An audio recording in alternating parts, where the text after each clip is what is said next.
Jake had no idea his world was about to collapse that night. He'd been invited to a surprise party in honor of a close friend's promotion, the kind of cheerful event that usually brought people together in celebration. His wife, Emma, had gone on ahead to help set things up. That wasn't unusual. She had a flair for theatrics, a love for crafting moments that felt like movie scenes.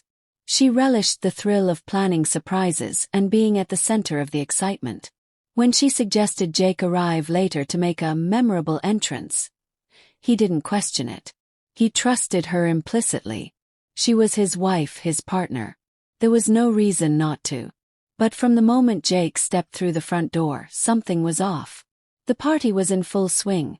Music pulsed through the speakers, people laughed and clinked glasses, and the house glowed with warm light and carefully chosen decorations.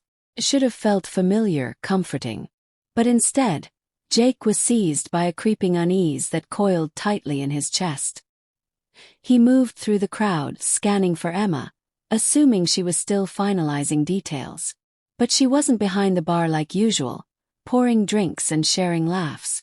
She wasn't in the living room, mingling with guests. She wasn't anywhere. The unease became something heavier. Harper. People greeted him with smiles, unaware that his eyes were darting, searching. His heart beginning to thud faster in his chest. Something wasn't right. It wasn't paranoia, it was instinct. A kind of sixth sense born out of familiarity and love. He knew her patterns. Her energy should have been all over this party. But she was gone. Then, as if summoned by fate, a woman approached him. Someone he didn't know. Her face was pale, her expression caught between guilt and pity. She looked like someone who had just learned a terrible truth and didn't want to be the messenger, but couldn't keep silent either. She leaned in and whispered, barely audible over the music, "You should check the guest room upstairs." Those words hit Jake like ice water. Confusion, fear, dread. All at once. He didn't ask questions. He didn't speak. He just moved, pushed by something primal. The party faded behind him as he ascended the staircase, each footstep like a drumbeat of approaching doom. The sounds below, music, laughter, life, became faint echoes behind the rush of blood in his ears. Outside the guest room he paused. The doorknob felt cold in his hand, like touching metal in winter. He inhaled deeply, hoping to steady himself, but it did little to prepare him for what he was about to see. He opened the door. Time stopped. Inside Emma. His Emma was wrapped in the arms of another man. Their bodies pressed close. Their faces far too intimate. The room smelled faintly of perfume and betrayal. They froze, eyes snapping to the door, caught like actors breaking character under a spotlight. Their expressions crumbled into guilt and panic. But Jake said nothing. He couldn't. His entire being had gone numb. He turned and left, not out of mercy, but because his mind couldn't comprehend the weight of what he'd just seen. The night air outside slapped him, cold and bracing, but it couldn't cut through the internal storm already roaring inside him. The rest of the evening passed in a daze. People spoke to him, but he heard none of it. Their faces blurred. Their voices faded. Only one word repeated in his mind, over and over again. Betrayal. When Emma returned home later, she found him sitting alone in the dimly lit kitchen. His expression unreadable. He didn't speak. He didn't look at her.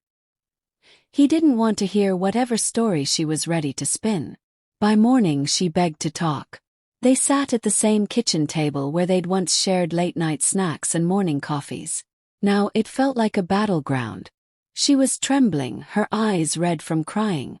He looked hollow, silent. "I don't even know where to start," she said, her voice cracking. "But I need to try. Please, let me talk." Jake didn't answer immediately. He lifted his coffee mug, took a slow, deliberate sip, and set it down with a soft thud that made her flinch. "Speak," he said coldly. "But know this, there's nothing you can say that will change how I feel right now." Emma nodded, her breath hitching. "It was a mistake. A terrible, horrible mistake. I don't want to lose you, Jake. Love you. I've always loved you." He laughed. not with humor but with bitter disbelief. Love. His eyes burned with fury. You call that love? Sneaking around. Lying to me. If that's your version of love, Emma, I want no part of it. Tears streamed down her face. You're right. I was wrong. I felt so disconnected from you, like you didn't care anymore. I got scared. And I let that fear twist things. I was weak. Jake wanted to feel something. Anger, sympathy, even hatred. But all he felt was emptiness. He studied her face, trying to see the woman he had married. But all he saw was a stranger. She reached out to him, her hands shaking. There's no one else now, she whispered. Maybe there's still something left to fight for. Please, Jake. Just one more chance. Let's try to fix this. The silence between them thickened. Jake stood abruptly, his body tense, as if holding back a flood. He turned away, trying to escape the weight pressing on his chest. But then he turned back, his voice laced with both heartbreak and rage. What hurts the most, Emma, he said, voice trembling, is that you lied to me. You looked me in the eyes and chose to betray me. You destroyed the trust our marriage was built on.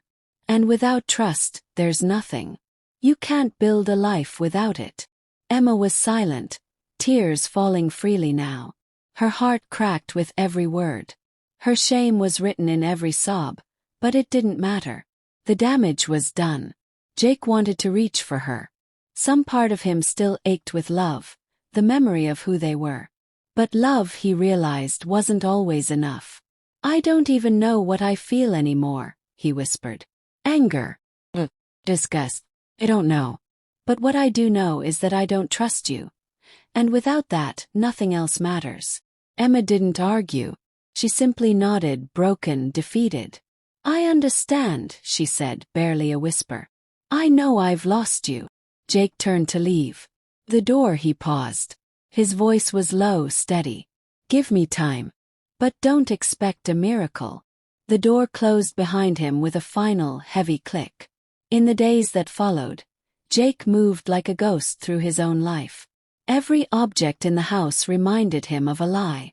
Every quiet moment was filled with noise, memories, questions, doubts. He tried to sleep. He tried to forget.